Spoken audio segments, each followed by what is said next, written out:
ஆவணி மாதம் தமிழ் மாதங்களில் 5வது மாதமாகும். ஆவணியில்தான் சூரிய பகவான் தனது சொந்த ராசியான சிம்ம ராசியில் சஞ்சாரம் செய்கிறார். இந்த மாதத்தை சந்திர மாதம் என்றும் கேரளாவில் முதல் மாதமாகவும் அழைக்கப்படுகிறது. ஆவணி மாத விரத நாட்கள் எவை என்று பார்க்கலாம். ஆகஸ்ட் 19ஆம் தேதி செவ்வாய்க்கிழமை ஏகாதசி. ஆகஸ்ட் 20ஆம் தேதி புதன் பிரதோஷம். ஆகஸ்ட் 21ஆம் தேதி வியாழன் சிவராத்திரி. ஆகஸ்ட் 22ஆம் தேதி வெள்ளிக்கிழமை அமாவாசை. ஆகஸ்ட் 27ஆம் தேதி புதன் விநாயகர் சதுர்த்தி. ஆகஸ்ட் 29ஆம் தேதி சஷ்டி. செப்டம்பர் 3ஆம் தேதி புதன் ஏகாதசி. செப்டம்பர் 5ஆம் தேதி வெள்ளிக்கிழமை திருவோணம். செப்டம்பர் 7ஆம் தேதி ஞாயிறு பௌர்ணமி.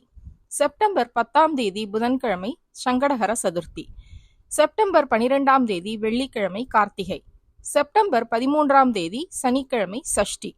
இது போன்ற ஆன்மீக செய்திகளுக்கு பத்மம் யூடியூப் சேனலை சப்ஸ்கிரைப் பண்ணுங்க, லைக் பண்ணுங்க, ஷேர் பண்ணுங்க, கமெண்ட் பண்ணுங்க. நன்றி, வணக்கம்.